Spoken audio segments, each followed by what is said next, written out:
So much about music. I want to hear about your Broadway experience. You act as well? I had no idea, but I'm No, hearing. no. Let's put it in the right context. Uh, I one of the many people who I recorded albums with and did gigs with was a composer, piano player named Cy Coleman, who wrote "The Best Is Yet to Come," "Witchcraft," and "Sweet Charity," uh, and around 1984, maybe. Cy. Well, first of all, I knew very little about Broadway. I had subbed, I think, on the original Promises, Promises. Yeah, wasn't that the whole start for you? Was like a lot of subbing in the very Well, beginning? Like, subbed very little on oh, very, okay. very little. I knew nothing about Broadway. One reason why I was intrigued about subbing on Promises, Promises was the bass player was a guy named Chuck Israels. Chuck had played with Bill Evans. And when Chuck called me, one of the first things I said to him, uh, are you playing the bass that you played with Bill Evans? He said, yes. I said, count me in. Uh, so then it was, you know, musicians, regular players were looking for people who could show up at the last minute and sight read it and stuff. So I did that for like, you know, maybe three, 3 or 4 times. And the other time, Paul Schaefer reminds me that I had subbed on the original Godspell Is that when it was right? the Promenade Theater and stuff. Oh, Yeah. that's remarkable. But that was my only experience with Broadway. I knew other than those times, I knew nothing about that that that world. As I knew not much about the world of what they call club dates, weddings, and bar mitzvahs. But so you were just a natural with this stuff then, because Well, I was, you know, there are a lot of people who are certainly bass players who are very versatile. No matter what the style is, they know what to do. And I was one of those people. And back then, the electric bass was starting to, the people who played upright were playing electric bass, and people my age really dug the electric bass. Some of the older great bass players played it because they sort of had to, but they didn't really dig playing the electric bass. That wasn't where their roots were and stuff. So I enjoyed it. And one of the people I'd done some albums with was Cy Coleman. And Cy said to me in 1984, he said, I have this show called Barnum coming in, and I need a contractor. Would you like to contract it? And I remember vividly looking at Cy straight in the eye and said, Cy, absolutely not. He looked at me the same way that you just looked at me and stuff. It was incredulous. And he said, why? Now, whether it's true or not, I don't know. But it sort of had the connotation back then that Broadway contractors were kind of like slimy. It was kickback, sexual favors. It was some kind of, I don't know, Damon Runyon, some kind of sleazy, you know, cigar, you know, kid, you're wearing brown shoes, you got to be wearing black shoes. Something, and maybe none of it was true.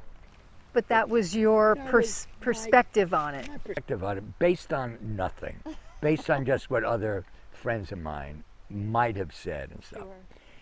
So I said no. I didn't tell him that was the reason. I said, I said I'm a single guy, playing the bass all the time, riding my motorcycle, having a great time. I don't want to be doing this and stuff. And then he said this line that he loved saying for 25 years. His line was, and it's so Cy. He said, I got to give it to some schmuck. I'd just as soon give it to you. So I said to him what I normally say when I don't know what to do. I said, I'll get back to you. And I polled all of my pals. And I asked, just like, AA. I wasn't interested in having someone tell me what I should do. I was interested in what would they do. And they all said the same thing. They said, try it. It might be awful. But then you'll know. But then you'll know. Then you'll know, sure. So I said, okay. I'm not sure I did a bang-up job. Cy liked what I did. I'm not sure because I was a deer in the headlights. I really didn't know what I was doing. I didn't know the rules. I didn't know that the first reed player is the strongest flute doubler. So I just called up a friend of mine who had graduated University of Michigan, who was a classical saxophone player. I mean, I didn't know what I was doing and stuff. But that was over 140 Broadway shows. And they kept on calling, and they still keep calling. The best part about, for me, it's never been about the finances, ever. The best part for me about being able to hire musicians for Broadway shows, first of all, it's these days the best gig in town for freelance. Got to be, absolutely, yeah. You get paid very well, you get very good pension, very good health. You don't have to audition. You don't interview. And you can take off 50% of the time and your job is protected. And that's the zen of it. You say, it can't be about the money. That's an expression that my late husband, Andrew Berliner, used to use. It can't be about the money. And so you have the right attitude because you're in the zone with what does this need, it sounds like. So trying to... I don't know if it's as romantic as that. I think for me, it's really a fantastic feeling to be able to give deserving work to deserving players. That's the best part of it. Consequently, the worst part of it, and you would think as I get older and do this more and more that it wouldn't be so powerful for me, but the worst part is to recognize that you can only give it to one drummer. And there are all these other great NBA all-star drummers who could clearly do it just as well. Sure. No one is irreplaceable, including myself. So that's how that whole contracting thing started, and I've been very, very fortunate that the producers who I've worked for and the new producers still accept the fact that I can't go to that meeting because I have a $50 blues gig that I'm going to do. So it's worked out well having a career playing the bass, schlepping the bass, and being able to hire people. It's amazing. I was looking at the list of shows that you have done and have been involved with somehow as a contractor, or I was just amazed. And of course there were some that really stood out for me. I've always loved The Who, right. And I saw that you were involved with that one twice. I have to look. I actually took some notes on that. You were involved with The Who's Tommy in late March of 2024. That was the first one that we did. But also earlier, April of 1993, it looks like. That's on your list too. I don't know if you realize that or not. But the thing that was fun for me with Townsend and Roger was about 3-4 summers ago, they wanted to do a 40-city tour with a 50-piece or 40-piece symphony orchestra with them. So that was fun, finding in all 40 cities. You were the one to find the people for that? Yeah. So was that what they did at Tanglewood? Correct. When they came to do Tommy and then and Quadrophenia? Because I went to both of those. I didn't do Quadrophenia. Okay, but you did the Tommy one. Yeah. Oh, yeah. wow. All over the country and stuff. That's incredible. Yeah, it was Wow. loads of fun. Loads of fun. So did you play at that show? No. You brought the people helped, in for that right, one. right. I didn't remember seeing you on stage, No. but I did remember seeing somewhere in your social media that you had taken a photo with Roger. Oh yeah, that was fun. I got yes. really excited. You Yeah, know, when yeah. I was a young kid in my early 20s, I'm living in Los Angeles and The Who was coming. And I'm in my really short shorts, roller skating all over the place. And I had gone down to the Forum to sort of check it out, you know, before the concerts and whatnot. And I found out from one of the guys that was doing security where they were staying. Oh, And they very were cool. staying at the Good. L'Ermitage in Beverly Hills. Right. And I went over there, and me and several other people had found out. It leaked. Right. So we found out where they were staying, and they came out.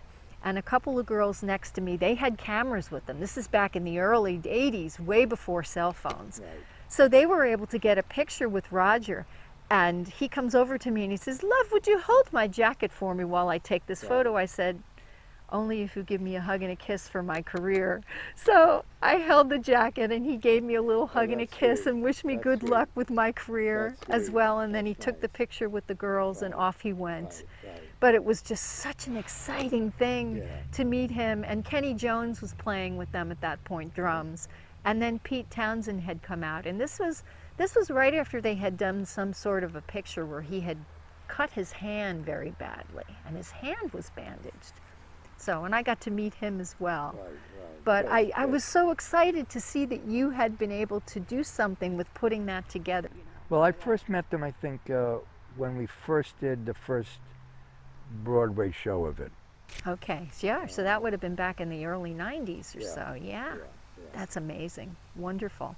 So what kind of input did Townsend have with that, you know, with picking players and... None. None. You know, No. the idea is, you know, he. They hire a great conductor named Keith Levinson, Okay. and they, you know, they wisely delegate, so it's not like they're control freaks about who's going to be the third viola player Right. in Ottumwa, Iowa. Mm-hmm. So Keith and I talk, you know, intently. There's you know, trust there, which that's is right. nice. Completely, yeah. Yes. So they just show up and they assume that all the people there are the best of that city. That's the assumption. That's what they pay someone like me to make sure that there aren't any, that the trumpet players are not splatting, Right. that the violinists play in tune, that the timpani player knows when to hit the timpani drum, and no one's going to be a prima donna about it whatsoever and stuff. Yeah. And they're very understanding of, here are the union rules in each of those cities. They might be slightly different. Oh, is that When the right? It breaks changes have to from... be- Oh, okay, when the so breaks it... have to be, we let them know when certain cities have decibel level issues and stuff. Some cities are very, very loose. Hey, do whatever you want to do and stuff. Some cities say, no, we need a break right at, you know, after the rehearsal of 1 hour and 20 minutes. It must be a 10-minute break, and you have a stopwatch, and Wow. so yeah. Oh, that's interesting. Yeah. Wow. That is really interesting. Did you get to meet Simon Townsend at all when they came through and played at Tanglewood when they did the Tommy? I don't remember. Okay. I don't He's remember. pretty amazing. I mean, he sounds so much like Pete that I know that Roger uses him on his solo gigs as well. Yes, I think he was on a couple of the gigs that we Yeah. did. Yes, yeah. Yeah, yeah. It's just so exciting. Yes, it is Yeah. I was a little girl when that album came out. I think I was in the 6th grade when Tommy came out. Right. So that was one of the first albums that I got as a present, you know, that's for a a good holiday or present. something. Yeah, Yeah, that's it good. was. It That's was good. great. Yeah. Yep. Absolutely. Yeah. Yeah, I'm trying to think of some of the other shows that I thought were interesting. There was a Neil Diamond show, A Beautiful Noise. Do you remember that one? Very well, and we have a road show of it currently, Oh, is that right? traveling all around the country. It's doing unbelievably great. Oh, that's wonderful. Hundreds, thousands of Neil Diamond fans Yeah, that love the show. It's a great, great show. that's good. I'm glad to see that they still are All around the country. I have something to share with that with you. When they were recording the jazz singer, a lot of that was filmed in the studio at Crystal Sound at my husband's studio in Los Angeles. Like all of the scenes with him trying to get the songs and the guys not getting it right and storming out of the control room and whatnot. All of that was recorded at Crystal Sound. Great. Yeah. Great. So, but I think Neil, you know, the whole 6 degrees of separation thing.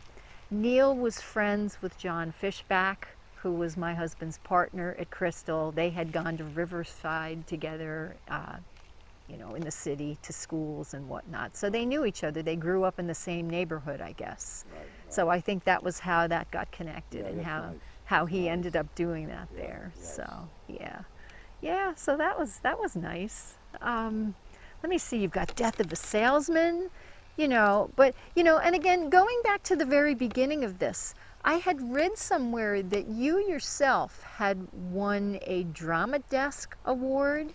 One of the Tell me shows- about this. I got a call from a casting agent. This must have been like 70, somewhere between 74 and 76 maybe, about a Cy Coleman show. Cy hadn't even told me about it, but a casting agent. He said, there's a show that Cy has that has just four musicians and four actors. Musicians are on stage, playing, singing, quote, dancing, acting. Would you be interested in auditioning? Well, all freelance people, I believe, when someone just says, would you be interested in, they don't have to finish the sentence. We say, count me in. Absolutely. Whatever it is. Whatever it is. So I said, sure, and I gave him names of other bass players also. Here are some other guys that you guys should go hear and stuff. Great bass players, whether they sing, I have no idea and stuff.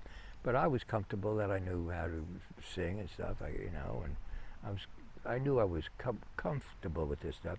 So I get to the audition, and I don't know anything about the standard thing where singers come with a ballad and an uptune and give the music to the accompanist who's there. I know nothing about this and stuff. So I happened to have, just by coincidence, because I had some work done and I just picked up my acoustic guitar, and it's a classic thing. We have some water down there for you. You want some water? That'd Help be great. yourself. Yeah, it's right here. Right here. I Oh, got a great. bottle of Thank water you. for you. It's a classic thing where you're on this big Broadway stage, empty, and you see people all the way in the back and stuff that are sitting there and stuff. And someone says, did you bring a ballad? No. I said, well, can you sing us something, please? I said, well, could I sing you a song that my brother wrote about Henry David Thoreau? Hurry up! Okay. So Hurry up. take out the guitar and I sing this song. Do you recall Henry David Thoreau? He lived down in Walden many, many years ago. And then there's a speaking part to it that goes, Thoreau said, any situation that warrants a change of clothes should be viewed with great suspicion. This was his salvation. As soon as I finish the song, they say, Johnny, would you come down here? Oh, no, sorry. I asked my friend Fred Coffin, who was an actor. I said, Fred, I'm going to do this thing. What goes down? What's supposed to happen? Sure. He said, well, goes you know, down, yeah. if they like you, they might ask you to read some things and maybe come back a couple of times. And if they're interested, it's certainly not out of line for you to say, could I hear the music? Could I read the script and stuff? Okay. So Fred hadn't told me that right after I sang this song, they were going to say, Johnny, could you come down here right away? So I go down there, I see Cy, I see Michael Stewart, the writer who wrote Hello, Dolly, Joe Layton, who was a director then, all the producers,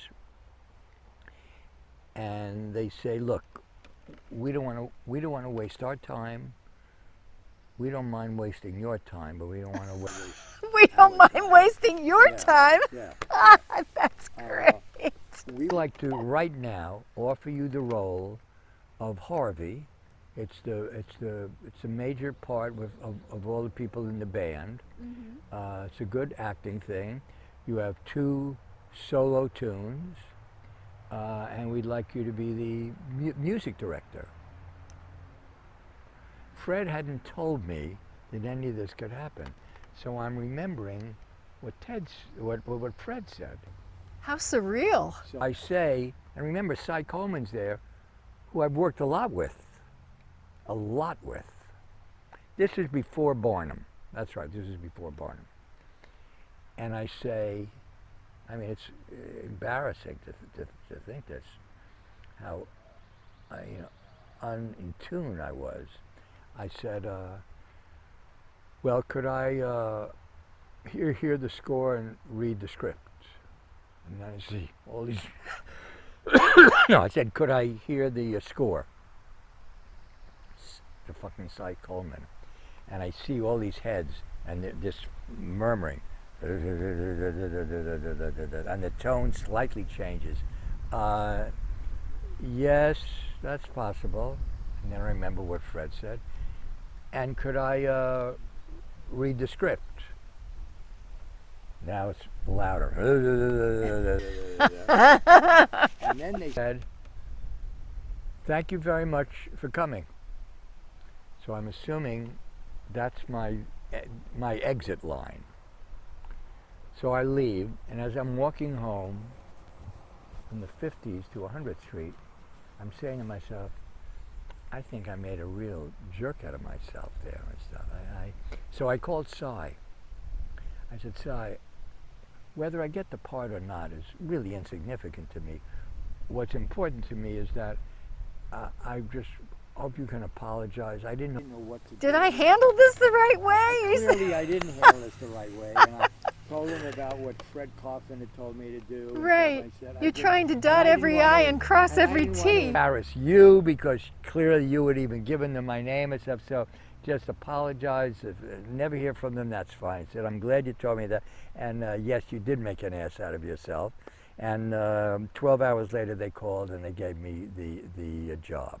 Wow. And then, not long after the show opened, we found out that the 4 of us in the band, we won the Drama Desk Award, which I called my friend Fred Coffin. I said, Fred, what the fuck is a Drama Desk Award? I mean, we didn't know anything whatsoever. So it was loads of fun. It was about 2-3 year run.